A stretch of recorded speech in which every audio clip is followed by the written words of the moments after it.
ជំរាបសួរបងប្អូនទាំងអស់គ្នាថ្ងៃនេះដែរខ្ញុំសូមបង្ហាញដល់អ្នកនរគ្នាអំពីការប្រើប្រាស់ Automation Clip នៅក្នុង FL Studio ហើយបងប្អូនទាំងអស់គ្នាប្រហែលជាឆ្ងល់ថាតើអ្វីទៅគឺជា Automation Clip Automation Clip គឺជាវិធីមួយឬក៏ការប្រើប្រាស់មួយនៅក្នុង FL Studio ការប្រើប្រាស់ទៅលើការបន្ថយសំឡេងការប្រើប្រាស់ទៅលើ filter ឬក៏ការប្រើប្រាស់បង្កើត build up ឬក៏ធ្វើឲ្យ energy នៅក្នុង drop របស់យើងមាន energy ឬក៏ filter នៅក្នុង sound ណាមួយដែលយើងចង់ប្រើប្រាស់អ្នកនរគ្នាប្រហែលជាអត់ទាន់យល់ពីអ្វីដែលខ្ញុំនិយាយទេអញ្ចឹងកុំឲ្យខាត់ពេលយូរខ្ញុំនឹងនាំអ្នកនរគ្នាទៅមើលវិធីប្រើប្រាស់ Automation Clip នៅក្នុង FL Studio ហើយខ្ញុំនឹងប្រាប់ពីធីអ្នកនរគ្នា3-4 technique ដែលខ្ញុំប្រើប្រាស់ជាប្រចាំទី1ដែលជួយឲ្យខ្ញុំក្នុងការបង្កើត creativity របស់ខ្ញុំមានភាពច្នៃប្រឌិតខ្ពស់និងនេះគឺជា Automation Clip ដែលខ្ញុំបានប្រាប់បងប្អូនអំពីវីដេអូខាងដើមអញ្ចឹងដើម្បីបងប្អូនទាំងអស់គ្នាបានខ្សែបន្ទាត់បែបនេះអ្នកនរគ្នាគ្រាន់តែចុចនៅលើ sample របស់យើងមកហើយបន្ទាប់មក Automation Clip វាទី1នេះគឺប្រើប្រាស់សម្រាប់សំឡេងឆ្វេងស្ដាំអាហ្នឹងខ្ញុំបង្ហាញបងប្អូនតាមក្រោយប៉ុន្តែឥឡូវនេះយើងមកប្រើប្រាស់សម្រាប់ volume នេះឧទាហរណ៍ថាបើសិនជាបងប្អូនមាន sample បែបនេះអានេះគឺយើងប្រើប្រាស់ volume វាគឺពីទាបឡើងមកលឺខ្លាំង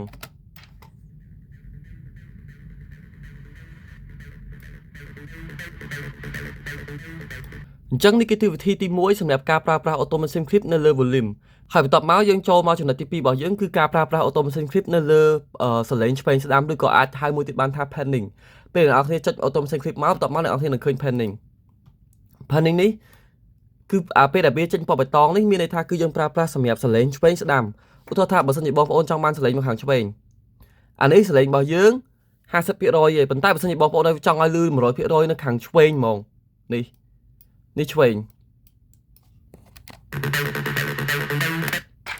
បើសិនជាបងប្អូនចង់ឲ្យមកស្ដាំនេះអាហ្នឹងមានថាសលេងបងប្អូនឆ្វេងស្ដាំបើយើងចង់លេង style sound របស់យើងឧទាហរណ៍ថាបើសិនជាបងប្អូនចង់ឲ្យវាលឺហត់ពី speaker យើងមករបៀបឆ្វេងស្ដាំនេះអ្នកនរគ្នារៀបតាមនេះនៅពេលដែលបងប្អូនធ្វើដូចខ្ញុំទៅបងប្អូនទាំងអស់គ្នានឹងយល់ពីខ្លួនឯងថាអូខេ sound បែបម៉េចដែលយើងចង់បានអញ្ចឹងណាអូខេអានេះដោយសារខ្ញុំថតបងប្អូនប្រហែលស្ដាប់អត់ដឹងថាឆ្វេងស្ដាំទេប៉ុន្តែនៅពេលអ្នកនរគ្នាធ្វើតាមខ្ញុំអ្នកនរគ្នានឹងដឹងថាសលេងបែបណាឥឡូវនេះខ្ញុំបង្ហាញអ្នកនរគ្នាប្រើប្រាស់ Automation Clip មួយទៀតប៉ុន្តែយើងធ្វើពីសលេងយើងអំពីច្បាស់បន្តិចរហូតមកច្បាស់ខ្លាំងពីមុនហ្នឹងយើងធ្វើសលេងពីអត់លឺមកលឺឬក៏ឆ្វេងស្ដាំឥឡូវនេះយើងធ្វើពីសលេងដែលអត់សូវច្បាស់មកលឺច្បាស់ខ្លាំងចូលបងប្អូនអរគ្នាចុចមកហើយតមកយើង load sample យើងចូលក្នុង mixer បងប្អូនអរគ្នាគ្រាន់តែ load effect របស់យើងមកគឺ Fruity Filter បន្ទាប់មកវានឹងលោបផ្ទាំងបែបនេះហើយបន្ទាប់មកបងប្អូនអរគ្នាចុចពាក្យ high pass ចុះមកក្រោមហើយនេះគឺជាកន្លែង cut off ចាំមួយខ្ញុំ play អ្នកនរគ្នាស្ដាប់នេះបើសិនជាយើងចង់ឲ្យវាលឺពីអត់សូវច្បាស់មកច្បាស់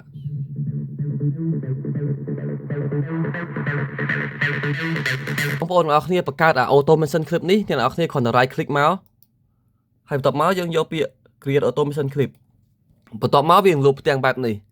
ឧទាហរណ៍ថាឥឡូវបងប្អូនចង់ពីក្បាលចាប់ផ្ដើមមក sample យើងអត់ចង់ឲ្យវាលឺច្បាស់ខ្លាំងហើយឲ្យវាលឺតែមុំបានហើយឬក៏អត់ចង់ឲ្យវាលឺទាំងអស់ក៏បានដែរឥឡូវខ្ញុំចង់ឲ្យវាលឺពីបន្តិចមកបងប្អូននឹងលឺទាំងអស់គ្នាជាមួយខ្ញុំស្ដាប់ពីអត់ច្បាស់មកច្បាស់ចុះបងប្អូនអាចលេង style នៅអារម្មណ៍ដែលយើងចង់បានដូចខ្ញុំធ្វើចេះទៅ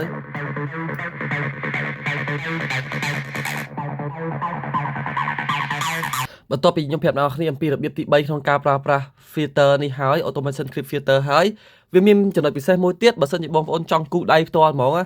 ឧទាហរណ៍ថាយើងចង់គូហ្មងយើងមិនបាច់ចង់គូខាងក្រៅអ្នកនរគ្នាគាត់ចុចលើនេះមកdouble click មកវាចេញបែបនេះហើយអ្នកនរគ្នាអាចគូពីចេះបានដូចគ្នាអានេះពីច្បាស់បន្តិចមកអត់សូវច្បាស់មកអស់សលេងមកអញ្ចឹងទៅតាមតម្រូវការប្រើប្រាស់របស់បងប្អូនអ្នកនរគ្នាចង់សេរីមិនអារម្មណ៍អ្នកនរគ្នានៅក្នុងការធ្វើបទចម្រៀងអានេះខ្ញុំគ្រាន់តែបង្ហាញអ្នកនរគ្នាអំពីរបៀបប្រើប្រាស់ទេហើយនេះគឺជាវិធីមួយទៀតបើសិនជាបងប្អូនអ្នកនរគ្នាមាន Automation Clip 2ដែលវាដាច់ពីគ្នាបែបនេះបើសិនជាបងប្អូនចង់ភ្ជាប់គ្នាមកអ្នកនរគ្នាគ្រាន់តែ select វាមកនៅពេលដែលបងប្អូនអ្នកនរគ្នា select វាហើយអ្នកនរគ្នាចុច Ctrl G បន្ទាប់មកវានឹងប្រាប់យើងបែបនេះហើយអញ្ចឹងយើងដាក់ keep the link on the first selection of the clip អញ្ចឹងវាមើលតែពីរនឹងចូលគ្នាអញ្ចឹងវាទៅជា layer តែមួយវាលែងដាច់ពីគ្នាទៀតហើយហើយនេះគឺជាវិធីមួយទៀតបើសិនជាបងប្អូនមាន2ខុសគ្នាបែបនេះឧទាហរណ៍ថាបើសិនជាយើងចង់បានអាទី1នេះមានរូបរាងបែបនេះអញ្ចឹងបងប្អូនអ្នកគ្នាមិនបាច់ចាំបាច់មកគូតាម ទម្រង់របស់វាបែបអញ្ចឹងហើយកុំឲ្យយើងខាតពេលអាហ្នឹងគឺជាវិធីរបស់យើងក្នុងការប្រើប្រាស់របៀបយើងពន្លឿនពេលរបស់យើងកុំឲ្យខាតពេល workflow របស់យើងណាអញ្ចឹងអ្នកនរគ្នាគ្រាន់តែចុចកន្លែងនេះមកហើយចូលមកកន្លែងនេះហើយយើងយកពាក្យ copy ឲ្យបងប្អូនចូលមកកន្លែង layer របស់យើងនេះមកហើយយើងយក path វាមក boom ដូចគ្នាជាការស្រេចវាលឿនហើយឥឡូវនេះយើងមកមើលទាំងអស់គ្នាក្នុងការបង្កើត auto mention clip នៅលើ VSTE3 របស់យើងវិញឧទាហរណ៍ថាយើងប្រើ search plugin អ្នកនរគ្នាអាច mouse click ហើយដើម្បី load auto mention clip បានដូចពួកនៅយើងធ្វើនៅខាងនេះទេអញ្ចឹងដើម្បីបងប្អូនទាញសលេងទាញអី auto mention clip បានដូចជា pitch សលេងទាញ melody ទាញអីអ្នកនរគ្នាគ្រាន់តែយក mouse របស់យើងយកមញី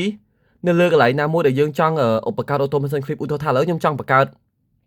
pitch bend ខ្ញុំគ្រាន់ select លើនេះមកហើយតមកបងប្អូនអ្នកគ្នាមកមើលខាងលើនេះហើយអ្នកនរគ្នា select mouse ស្ដាំមកហើយយើង select auto mention clip មក boom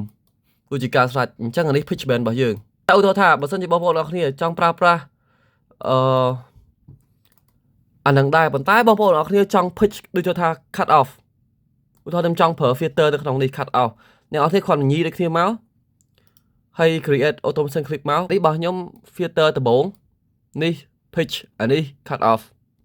អរគុណបងប្អូនអ្នកគ្នាសម្រាប់ការតាមដានសង្ឃឹមថាបងប្អូនអ្នកគ្នាបានស្វែងយល់អំពីការប្រើប្រាស់ auto mention clip អរគុណ